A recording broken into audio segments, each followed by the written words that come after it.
Bienvenue pour ce nouveau Connect Live 54 de la Tribune Afrique, en direct et en public de Montpellier, où je me trouve à la veille donc, du sommet Afrique-France. Nous allons traiter d'un sujet très important, de la question du sport et de l'e-sport, et surtout des opportunités de développement économique et social que représente le sport et l'e-sport pour l'Afrique, puisque vous savez que la Tribune Afrique est un média économique, et donc on a cherché à voir comment ce nouveau sommet, qui comme vous savez était programmé précédemment et qui a été reprogrammé autour de la jeunesse et de la société civile et du sport, nous pouvions aborder ce sujet. Pour commencer, donc, je vais interviewer Monsieur Hervé Martin. Vous êtes adjoint au maire de Montpellier en charge, donc délégué au sport. Merci beaucoup de nous accueillir aujourd'hui. Merci beaucoup, bonjour, merci de votre invitation. Alors justement, je le disais, ce sommet qui finalement se tient sans chef d'État et sans représentant institutionnel, mais qui justement est consacré à la société civile et à la jeunesse, a souhaité donc mettre en avant bien sûr le sport. Alors pourquoi finalement ce choix et pourquoi Montpellier a proposé d'accueillir ce sommet ? Alors, si on a proposé d'accueillir ce sommet, d'abord, la genèse, elle a été un peu particulière. Ça devait se passer à Bordeaux, et puis Bordeaux s'est désisté.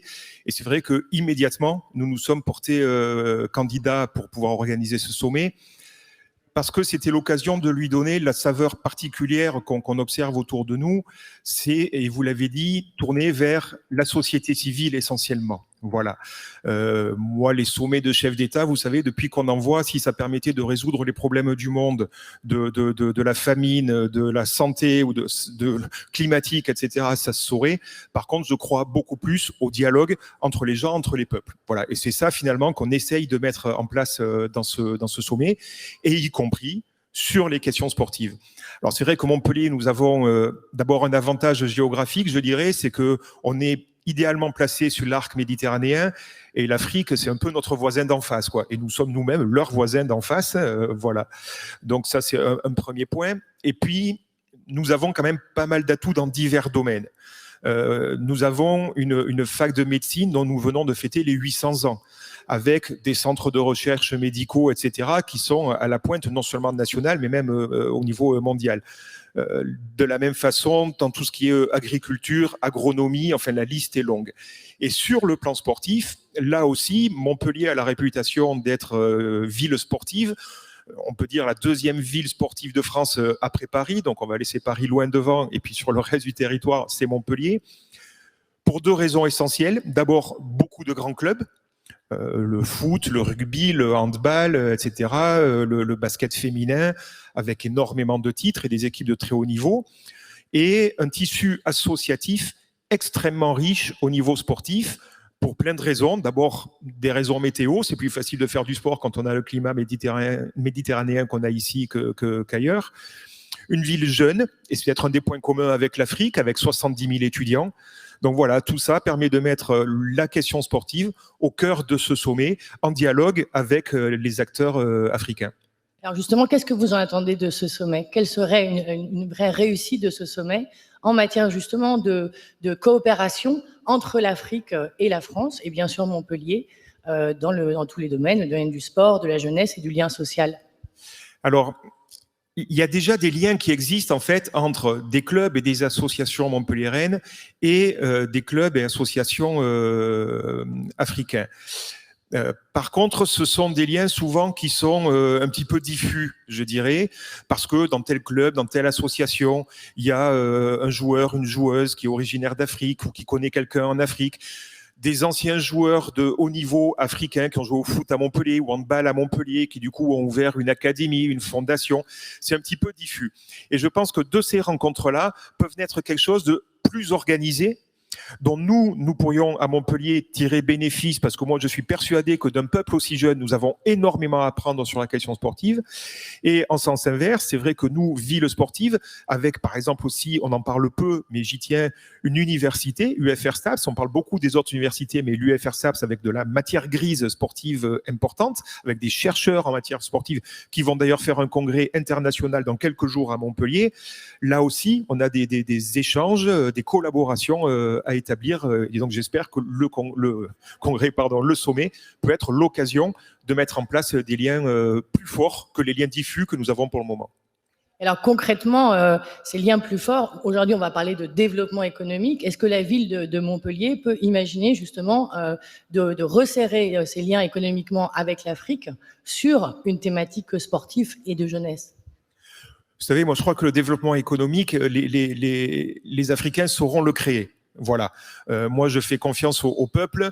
Vous savez, moi, depuis quelques jours, on m'interroge sur le sommet. Moi, j'ai plutôt tendance à citer Sankara, qui disait je préfère un pas avec le peuple plutôt que 10 pas sans le peuple. Et je pense que le peuple africain saura faire tout seul. Par contre, c'est vrai que nous avons quand même à Montpellier une expérience, Hervé qui est là, en est le premier des témoins de gros événements sportifs mondiaux et qui implique un système économique derrière. Nous accueillons des grands événements sportifs. Au mois de mars prochain, c'est les championnats du monde de patinage sur glace. On a eu les championnats du monde de rugby, de foot féminin. Enfin, la liste est longue. Bon, donc on a une expérience là-dessus. Donc on est prêt à la partager, mais je suis pas sûr que en Afrique, et puis on le disait tout à l'heure, 54 pays, ça fait une disparité de situation. Ils n'ont pas forcément intérêt à calquer leur modèle sur le nôtre. Voilà. Par contre, les coopérations avec les savoir-faire qu'on a déjà, il faut coopérer là-dessus, comme nous, on est capable d'aller chercher chez eux des savoir-faire que nous n'avons pas encore. Très bien, merci beaucoup. Avec plaisir. Je vous propose donc de lancer le débat tout de suite donc avec mes invités.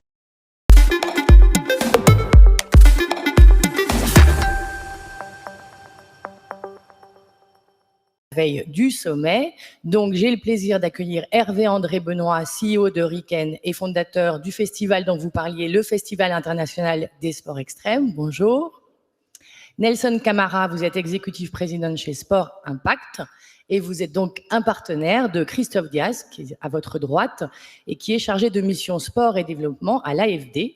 Et enfin, nous parlerons e-sport également avec Désiré Coussavo, qui a été donc directeur général de SL Gaming et qui est maintenant consultant en e-sport et qui nous parlera de cette nouvelle discipline. Mais tout de suite, rentrons dans le débat et rentrons dans le sujet. Ce sujet, donc, comme je disais, du sport comme un vecteur de développement.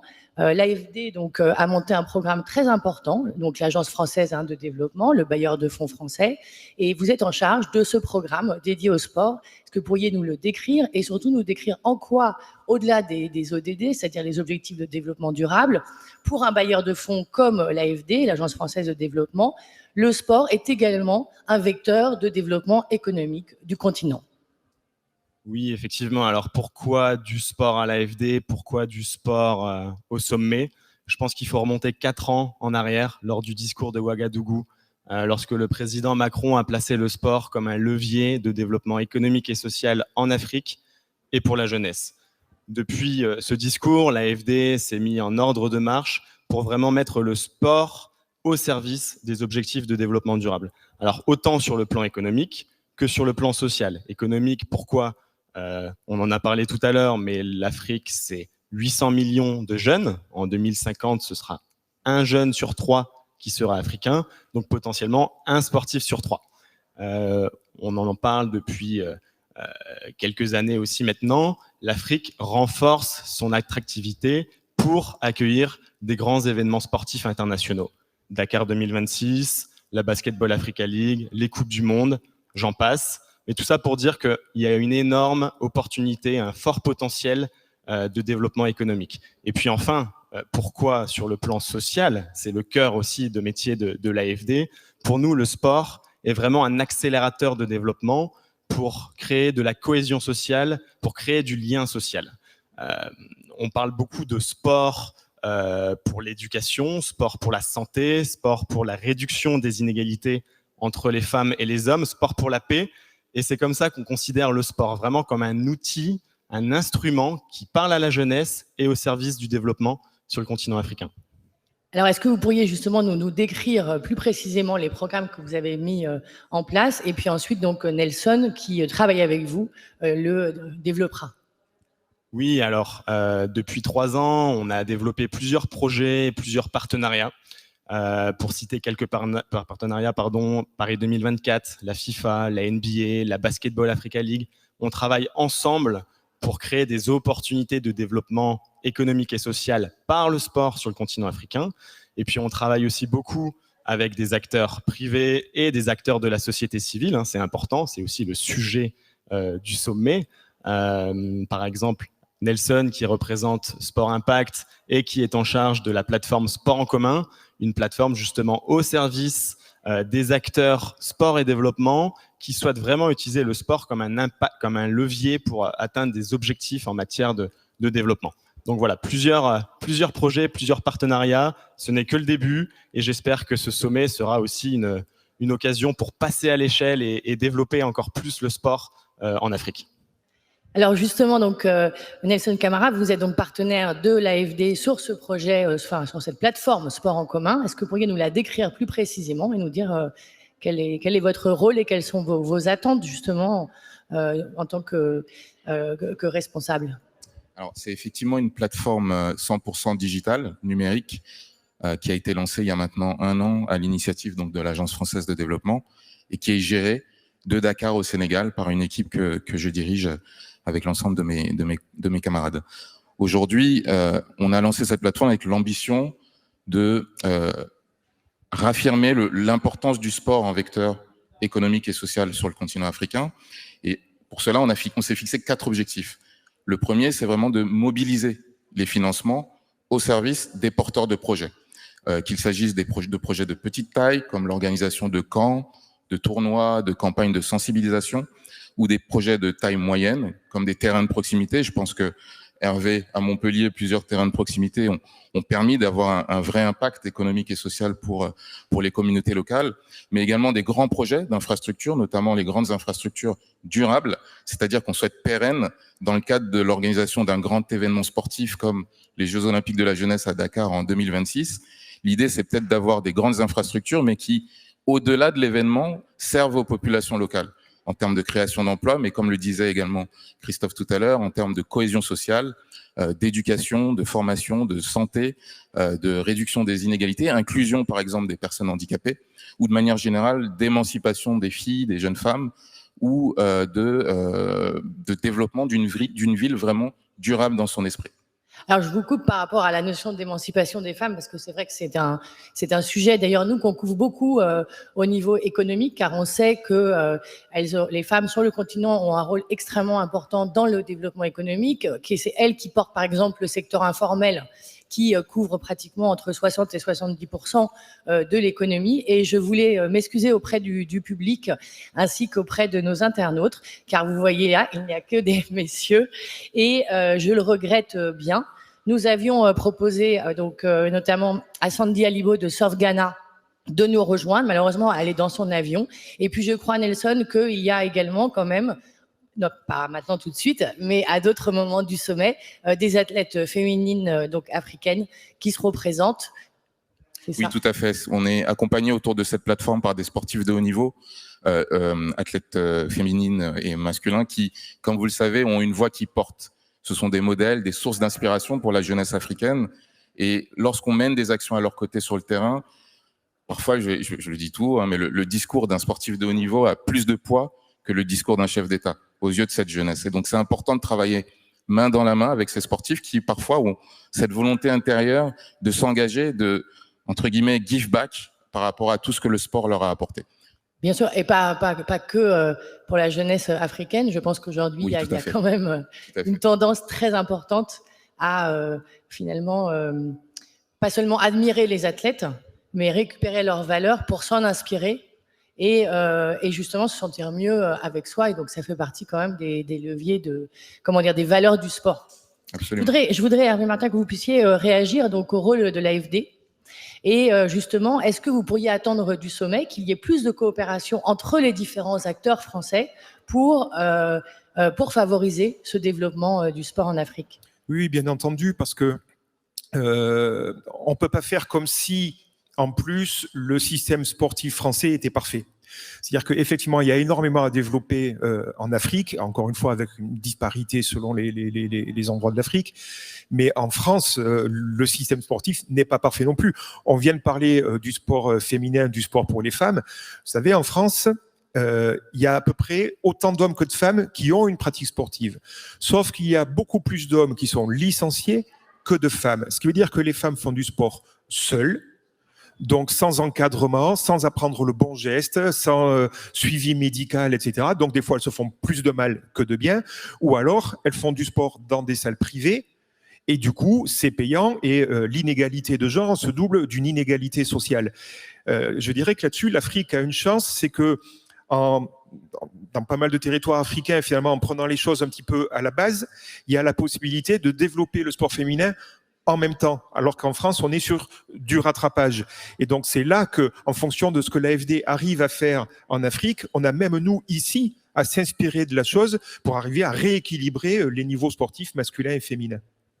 Donc, c'est une coopération et un échange, finalement, de bonnes pratiques et d'attitude vis-à-vis d'une discipline où c'est vrai qu'en France, on n'est pas très développé non plus. Alors, je me tourne vers Hervé André Benoît. Donc, vous êtes fondateur, je vous disais tout à l'heure, donc, du Festival international des sports extrêmes, une très grande réussite internationale qui a été créée ici à Montpellier. Est-ce que vous pourriez nous décrire ce festival, votre développement à l'international et qu'est-ce que vous souhaiteriez développer en Afrique? Quelle est votre vision du sport en Afrique fort de cette expérience?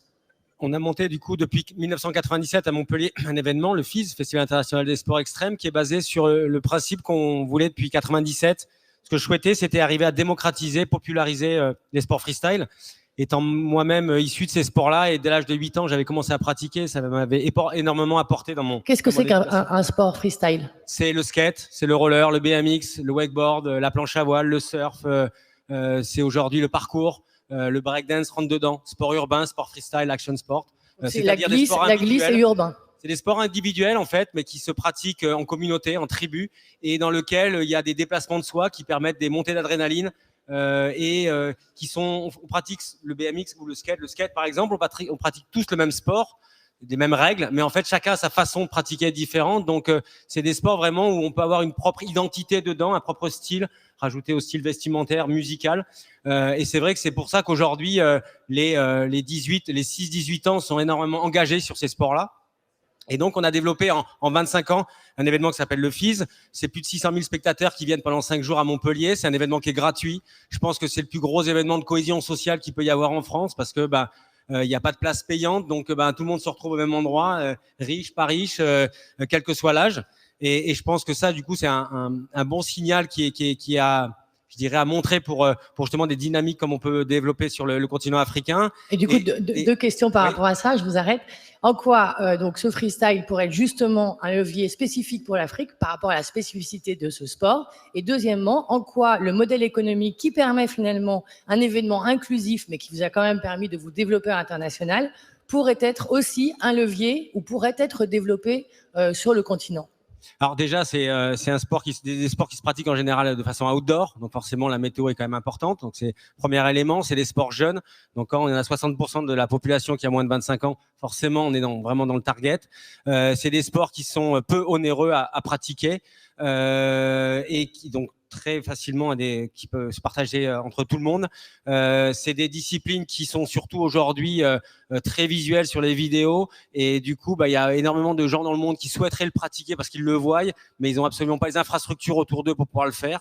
Et donc, nous, notre souhait, justement, de ce sommet, c'est en ayant Paris, déjà eu Tokyo 2020, qui a mis les action sports en avant. Vraiment, c'était la première grosse entrée de nos sports aux Jeux Olympiques. L'échéance de 2024, où Paris a vraiment mis les action sports avec la place de la Concorde vraiment en avant. Ça sera vraiment un fer de lance des sports sur Paris.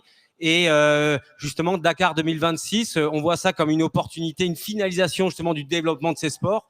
Et que ce qu'on aimerait, c'est dès 2022, développer un FIS justement sur Dakar, arriver à laisser des parcs, créer des académies, vraiment arriver à démocratiser ces sports-là pour qu'en 26, ça soit vraiment la grande fête des sports urbains justement à l'occasion de ces Jeux Olympiques de la jeunesse. Très bien. Alors justement, on voit bien que c'est un lien avec l'urbain. Donc Montpellier étant une ville, est-ce que c'est pas par hasard que vous avez accueilli ce festival, j'imagine? Oui, et si je peux compléter ce que vient de dire Hervé, il y a un point intéressant, c'est que depuis que le FIS est né à Montpellier, donc en 97, si je ne me trompe pas, enfin d'abord à Palavas puis à Montpellier, il a pris une ampleur extraordinaire.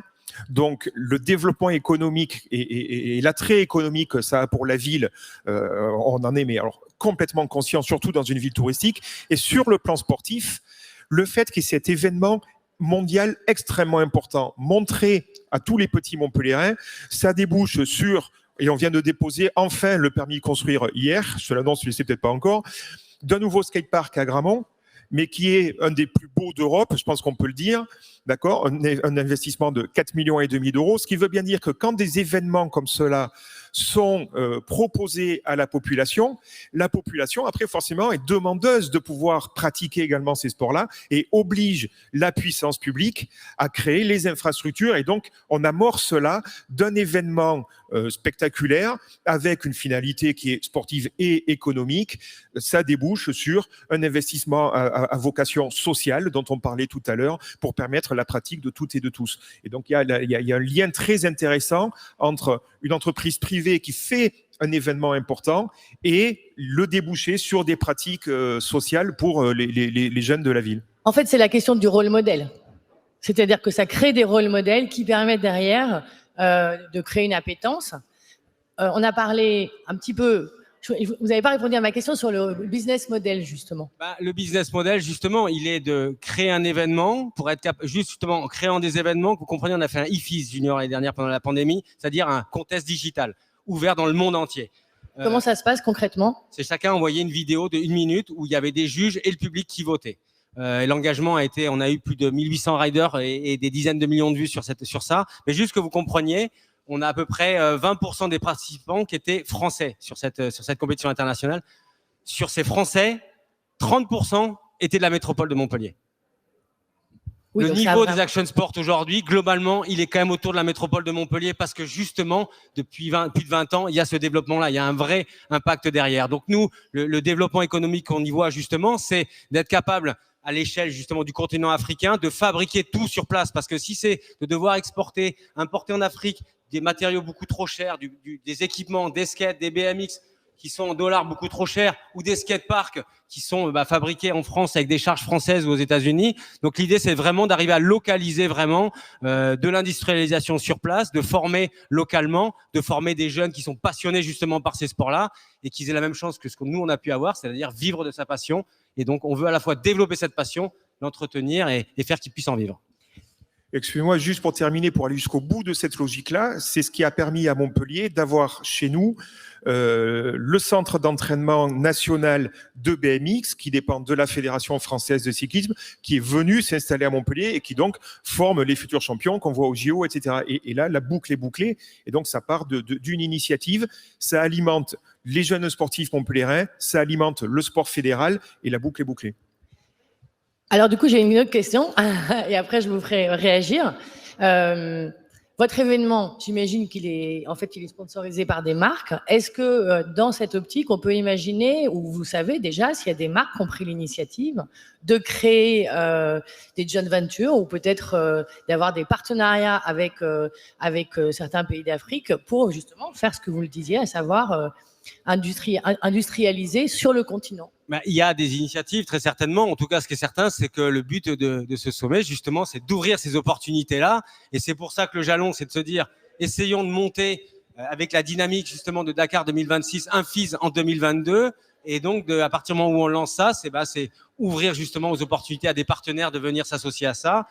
Nous, on a des logiques d'investissement, la société Hurricane, justement, en vision de 2026, prêt à ouvrir un outil de production de nos skateparks, parce qu'on a un outil de production en Chine et un en France, mais à en développer un aussi justement sur le continent africain. Oui, parce qu'au début, ce que je comprends, vous lancez un festival et après vous créez des skateparks. Et donc, oui, en fait, une fois qu'il y a eu les rôles modèles qui ont été mis en place, vous accompagnez aussi le développement, je dirais, au quotidien du sport lui-même. Et on est obligé justement, et même ce lien-là, on a dû le faire avec les fédérations nationales et internationales qui n'avaient pas du tout, s'étaient pas du tout intéressées à nos sports. Justement, c'est une fois qu'on l'a justement développé, créer un circuit mondial, que les fédés nationales et internationales se sont mis dessus. On est rejeté aux Jeux Olympiques. Tout ça pour dire que c'est facile justement avec les fédés nationales dans chacun des pays en Afrique de faire justement au cas par cas et de s'adapter en fonction des fédés, des riders qu'il peut y avoir. Alors on voit bien qu'il ne suffit pas de vouloir développer le sport en Afrique. Il faut tenir compte évidemment de la météo, vous l'aviez dit, du contexte et du contexte économique. Ça me fait penser au film sur le bobsleigh il y a très très longtemps. Voilà, mais justement, excusez-moi. Mais justement, du coup, je voudrais rebondir donc avec l'AFD, concrètement par rapport donc à ce qui vient d'être dit. Est-ce qu'il y a cette conscience à l'AFD, qu'il y a certains sports qu'on va développer plus que d'autres, avec des experts et puis des échanges localement pour les identifier. Et deux, est-ce que au-delà des programmes que vous développez, il y a cette notion de coopération économique pour faire venir, toujours pareil, des partenaires qui permettent de développer d'un point de vue industriel, localement, ces nouvelles activités? Oui, tout à fait. C'est vachement important pour nous de parler à toute la jeunesse africaine. Et donc, pour parler à toute cette jeunesse africaine, il faut considérer tous les sports. Alors, on parle bien évidemment de football, on parle de basketball, de rugby, mais il faut aussi parler e-sport, il faut parler sport urbain. Si on ne considère pas le e-sport et si on ne considère pas le sport urbain, on ne s'adresse pas à toute la jeunesse africaine, et là, c'est un problème. Donc, c'est vraiment la mission de l'AFD, c'est d'écouter les tendances locales, chercher des solutions pour répondre à des problématiques locales et vraiment considérer le sport comme un levier de développement économique et social. Donc, c'est vraiment en ça qu'on cherche vraiment à travailler sur tous les sports. Et pour cela, on s'appuie aussi sur des experts français. On travaille beaucoup avec des fédérations françaises, la FFF, la FFBB, pour justement accompagner la promotion du sport en Afrique. Mais il n'y a pas des fédérations locales? Alors si, justement, la fédération, il y a des fédérations au Sénégal, enfin il y a des fédérations dans tous les pays. Et justement, ce qu'on cherche à faire, c'est faire un partage d'expertise. Jumeler les fédérations. Voilà, partage d'expertise et s'appuyer aussi sur certains acteurs locaux pour faire des échanges de compétences, parce qu'on a aussi beaucoup à apprendre du continent africain, autant sur le plan sportif, économique, culturel et social. Et c'est vraiment un échange d'expertise qu'on cherche à promouvoir. C'est un point extrêmement clé, ce qui vient d'être discuté, dans la mesure où je parlais tout à l'heure de financement qu'on souhaite mobiliser à travers cette plateforme Sport en commun, mais il y a un volet extrêmement important qui est l'accompagnement. Parce qu'on a beau lever des fonds, si derrière on n'a pas les ressources humaines et les compétences pour les déployer efficacement, ça ne servira à rien. Donc effectivement, quand j'entends parler de savoir-faire, de transfert de compétences, de collaboration entre structures, binômes, fédérations locales, je pense que Dakar 2026 travaille main dans la main avec Paris 2024 et également l'INSEP sur un programme d'accompagnement dans le cadre de l'organisation de ces JO. On voit cette relation qu'on souhaite voir partenariale win-win dans les deux sens. Et ça, c'est vraiment quelque chose qu'on souhaite développer à travers cette plateforme, que ce soit sur de l'incubation, de la structuration de projets aux côtés des organisations à l'initiative de ces programmes, que ce soit en levée de fonds, que ce soit en suivi de déploiement, mais également en mesure d'impact. C'est extrêmement important de savoir mesurer les impacts économiques et sociaux de ces différentes initiatives. Qu'est-ce que le projet concrètement a permis de générer? On parlait de l'éducation des jeunes, le taux de scolarisation, le taux de réussite aux examens, on parlait d'émancipation des filles, d'autonomisation des femmes, on peut aussi parler de réduction des taux de criminalité, on peut parler de création d'emplois. Et ça, c'est mesuré? Il y a des outils, des méthodes qu'on est en train de développer, de mettre en place aux côtés d'un certain nombre de partenaires, dont une coalition internationale pour le développement durable par le sport, qui réunit un certain nombre de banques publiques de développement, dont l'AFD, mais également nos amis de la coopération allemande, nos amis de l'agence japonaise de coopération à l'étranger, également des organisations sportives comme le Comité international olympique et paralympique, Dakar 2026, Paris 2024. Donc on souhaite vraiment réunir monde du financement, du développement et monde sportif pour créer ensemble les outils techniques suffisamment sophistiqués qui permettent de bien mesurer ces impacts économiques et sociaux, mais aussi de former les personnes à les utiliser pour qu'on ait des résultats concrets efficacement à partir du terrain par ces personnes, par les représentants des organisations locales. Je vous remercie, c'est très intéressant, on y reviendra après parce que cette dimension de coopération internationale permet de dépasser aussi une dimension politique qui pourrait être finalement un frein, et à la fois, je dirais, dans les valeurs du sport et dans cette dimension internationale de fait du sport et dans l'excellence finalement partagée des sportifs au niveau mondial, on retrouve des valeurs qui permettent, je pense, d'avoir une autre vision aussi des relations économiques et des relations diplomatiques, et ça serait peut-être la réussite en fait du sommet si on arrivait à ça. Mais on va parler e-sport quand même, parce que je ne veux pas donner l'impression que bon, hein. Alors, donc, Donc, Désiré Coussavo, je suis ravie de vous accueillir. Vous êtes consultant donc en e-sport. Vous avez une longue expérience donc dans cette discipline. Alors, première chose, est-ce que vous pourriez nous décrire la discipline avant tout? Oui, merci, merci de me laisser la parole. Je tiens d'abord à dire que je suis surexcité par tout ce que j'entends là. Les deux Hervé m'ont vraiment projeté dans un modèle que j'imagine complètement pour l'Afrique. Développons l'e-sport, ça permettra de développer des infrastructures.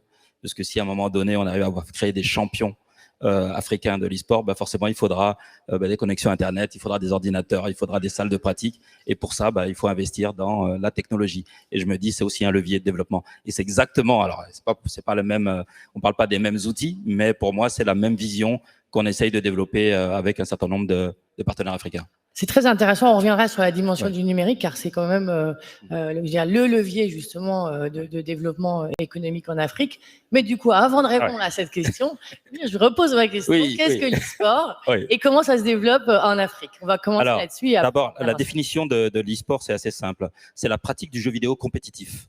Alors, quand on parle de la pratique du jeu vidéo compétitif, qu'est-ce qu'on veut dire par là? La notion de jeu vidéo, de gaming, tout le monde sait ce que c'est qu'une console, un PC, voire même un mobile. Jouer à un jeu vidéo sur un support électronique, voilà, c'est assez évident. Maintenant, l'e-sport est une niche de cette pratique du gaming. C'est lorsqu'on a deux personnes ou deux groupes de personnes qui s'affrontent.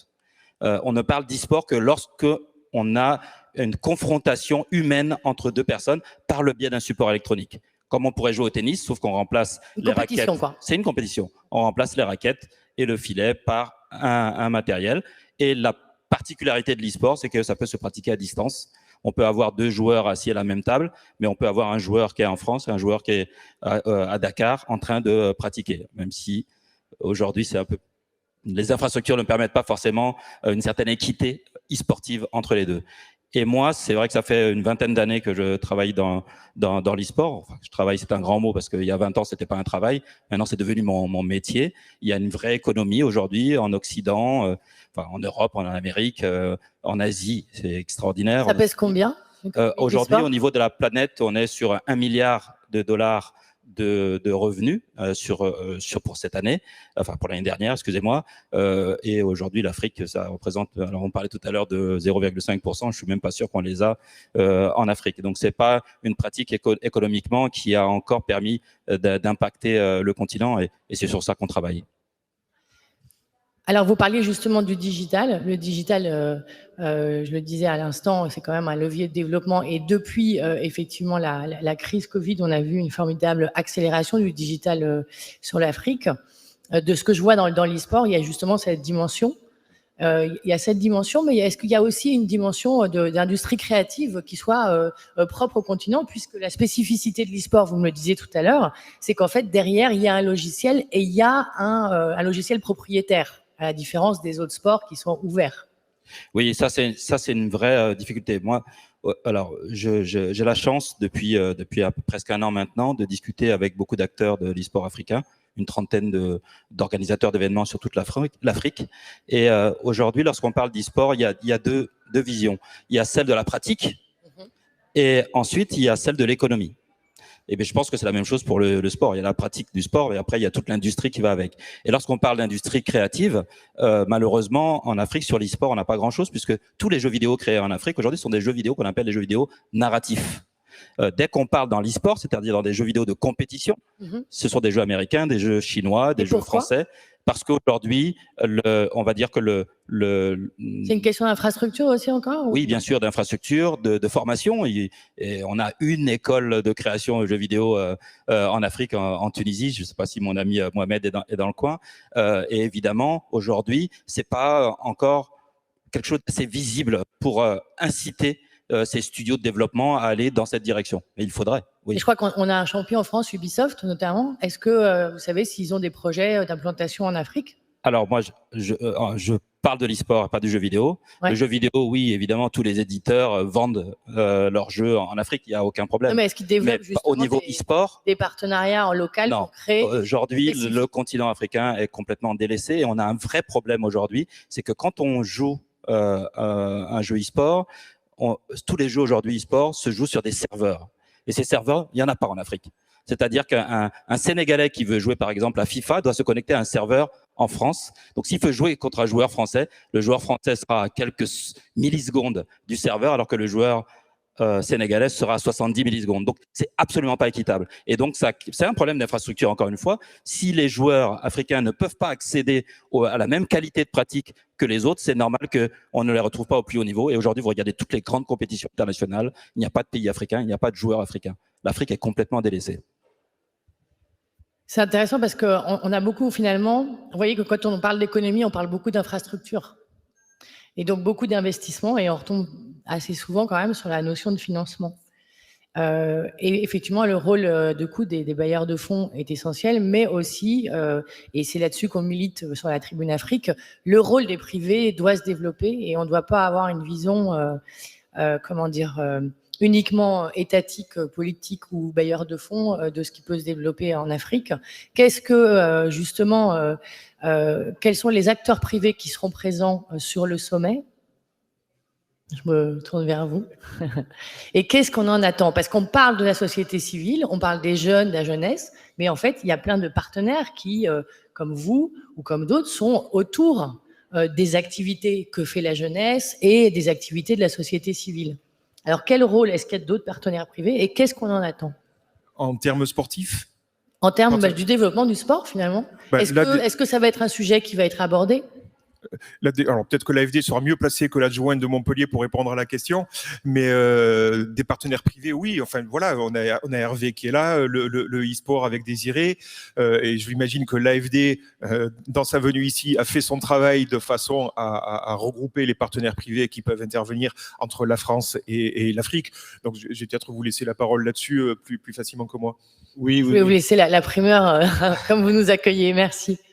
Non, c'est très important parce que quand on parle d'investissement dans le sport en Afrique, ça fait encore très peur. Ça fait peur pour les acteurs privés en termes de retombées économiques, financières et sociales. Nous, à l'AFD, on investit dans le sport en Afrique depuis maintenant 3 à 4 ans et on les voit, ces retombées sociales.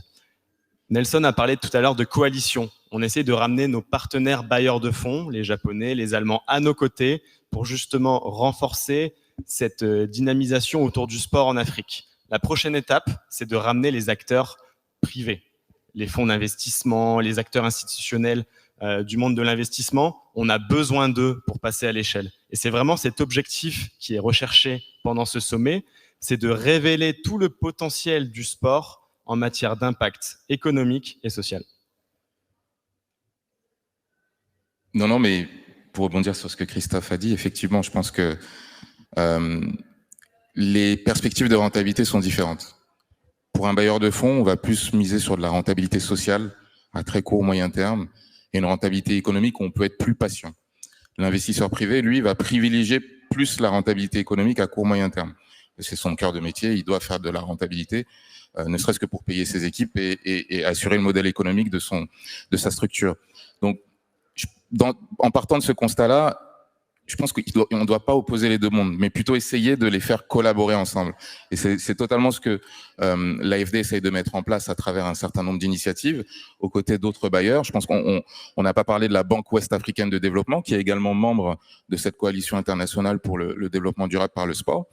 Et au Sénégal, je vais prendre l'exemple d'un complexe multisport qui a été financé par la Banque Ouest Africaine de Développement aux côtés de 2 banques privées locales dans le cadre des Jeux de Dakar 2026. L'intérêt de l'événement sportif a drainé des flux financiers du secteur public, la Banque Ouest Africaine de Développement, mais également du secteur privé à travers 2 banques locales très actives dans la région. Donc, effectivement, je pense que il ne faut pas qu'on oppose les deux mondes. Au contraire, il y a des forces des deux côtés, des perspectives de rentabilité différentes, ça c'est clair, mais on travaille ensemble pour justement mobiliser cet écosystème. Et je pense qu'on pourra en l'évoquer demain lors du sommet, mais on travaille activement sur la mise en place d'un fonds d'investissement dédié à cette thématique sport, développement économique, social en Afrique. Et l'idée, c'est de réunir à travers ce fonds bailleurs de fonds publics et structures privées. Vous voulez réagir? Oui, parce que pour compléter, je pense que le cœur de la difficulté, c'est d'arriver à garantir aux populations, qu'elles soient françaises ou africaines, un accès gratuit au sport. Parce que si on veut avoir un vrai effet de levier social grâce à cet outil qu'est le sport, il faut pouvoir garantir un accès gratuit au sport, parce que sinon, il y a forcément des inégalités sociales qui vont venir se greffer dessus. Du coup, c'est vrai qu'en France, on a un modèle qui fait que 86% des installations, des infrastructures en France sont gérées par les collectivités locales, en réalité par les communes. Voilà. Et c'est ça qui permet de garantir l'accès gratuit. Je parlais tout à l'heure de l'investissement du skatepark à 4,5 millions, financé par la ville et la métropole, pour garantir un accès gratuit à l'ensemble des petits Montpelliérains. Et donc, je pense que l'enjeu, quand on investit dans des nouveaux pays émergents sur le plan sportif, c'est effectivement d'arriver à trouver des investisseurs pour faire sortir les infrastructures, tout en garantissant un accès gratuit aux populations. Sinon, l'effet social, il sera nul. Et tout l'enjeu est là. Alors, c'est très intéressant parce que j'ai essayé de parler tout à l'heure de modèle, de business model. Et là, en fait, pour rebondir sur ce que vous dites finalement, on a dit que la France, on était bon en sport, enfin, on n'est pas non plus extraordinaire, puisqu'on a beaucoup à apprendre, je crois. Mais en même temps, on investit énormément via les collectivités pour avoir des infrastructures. Est-ce que, Hervé, vous pourriez nous dire, vous, quel est, à l'échelle mondiale, de ce que vous connaissez, le modèle, justement, ce modèle de financement ou le modèle d'organisation dans certaines nations qui excellent, ou en tout cas dont le système serait peut-être plus inclusif que le nôtre?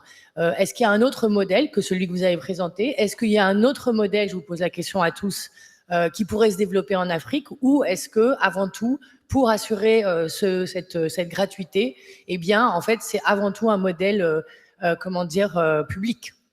Moi, je dirais que, mon avis, justement, il y a un modèle qui est un peu différent. On parle notamment du modèle américain où le sport a une place beaucoup plus importante chez les jeunes qu'on peut avoir en France. Mais je pense que là, on est plus sur un domaine où c'est d'être capable de lier plus le sport à l'éducation même, à l'enseignement, justement, et justement, si on veut parler du continent africain, ma prérogative, c'est justement d'intégrer beaucoup plus le sport, voilà, dans l'éducation, dans les cours, à l'école, justement, et avec éventuellement d'avoir le plus de diversité possible de sports à essayer, parce qu'on a quand même chacun des spécificités et on a besoin d'avoir un éventail de sports quand même différents. Mais pour moi, le meilleur modèle serait justement un modèle à la fois gratuit comme on peut avoir en France, mais surtout où le sport a de l'importance comme il peut avoir aux États-Unis, parce qu'il est quand même assez... en France, il n'a pas le même... le sport n'est pas aussi bien respecté qu'aux États-Unis quand même. La problématique est là, hein, assurer une rentabilité économique, mais aussi sociale, pour ne pas créer des inégalités, l'accès au sport pour tous, c'est très important. Et on se rend compte qu'il y a un modèle qui fonctionne plutôt bien, c'est le modèle des partenariats publics-privés. On a plusieurs exemples dans le domaine du sport, notamment sur le continent africain. Pour en citer qu'un, au Rwanda, la Kigali Arena a été financée sur un modèle public et privé. Et on se rend compte qu'il faut forcément une mobilisation de ces deux types d'acteurs, privés, publics, pour qu'on puisse développer de la bonne façon en remplissant des objectifs économiques et sociaux pour atteindre de bons résultats. Non, mais je tout dis, l'infrastructure au Sénégal dont je parlais tout à l'heure, c'est 50 millions d'euros d'investissement quand même sur la construction de l'infrastructure du complexe multisport, banque privée, banque publique. Et aujourd'hui, c'est une installation qui n'est pas réservée qu'à l'élite sportive. L'idée, c'est d'y faire du sport scolaire, d'accueillir des organisations associatives civiles dans le cadre du déploiement de leurs initiatives et de provoquer cet accès au sport pour tous, finalement. Donc, on est vraiment... Je rejoins totalement Christophe quand il parle de partenariat public-privé pour rendre ce sport accessible au plus grand nombre. Tout à fait. Merci beaucoup. Alors, je le disais tout à l'heure, nous avons la chance de réaliser ce Connect Live en direct et en public de Montpellier. Et donc, je voudrais, puisqu'on a cette chance, enfin, d'avoir un public, proposer au public de poser les questions s'il le souhaite. Si vous avez, est-ce que certains d'entre vous ont une question à poser? Non. Bon. Il écoute très attentivement, le public. Très bien. Alors, un mot de conclusion, comme je disais, nous sommes à la veille de ce sommet.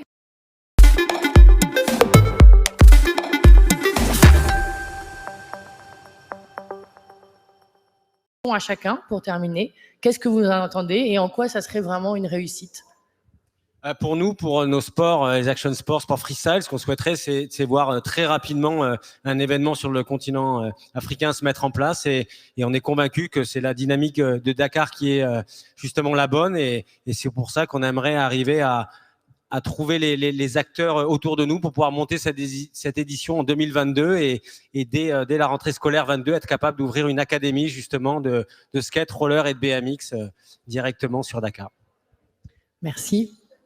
Désiré. Oui, comme je disais tout à l'heure, pour moi, c'est déjà une réussite dans la mesure où on a réussi à mettre un petit peu d'éclairage sur la pratique de l'e-sport.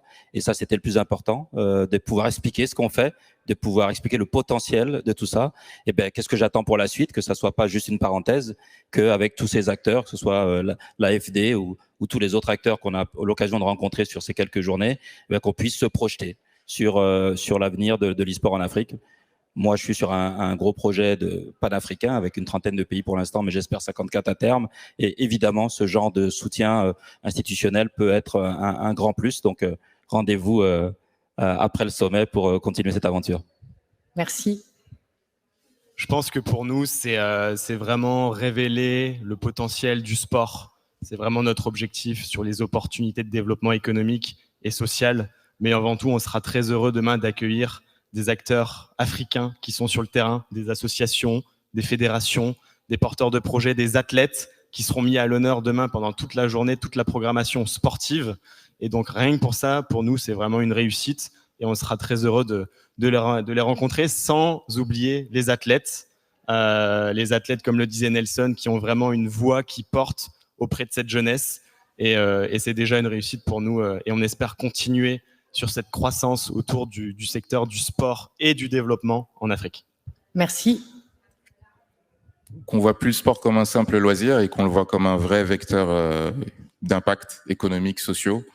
Je vais citer l'exemple d'une structure que l'AFD accompagne au Sénégal. Encore une fois, le Sénégal, vous allez me dire, je donne beaucoup d'exemples au Sénégal, mais une association pour le sourire d'un enfant qui intervient en milieu carcéral auprès de mineurs détenus et qui, à travers la pratique, l'initiation à l'escrime, c'est pas le sport le plus populaire en Afrique, loin de là, a des résultats juste hallucinants après 5 ou 6 ans d'activité. 0% de récidive de ces mineurs détenus à l'issue de leur sortie de prison. Ça, c'est des impacts concrets, sociaux, qu'on arrive à mesurer, qu'on arrive à démontrer.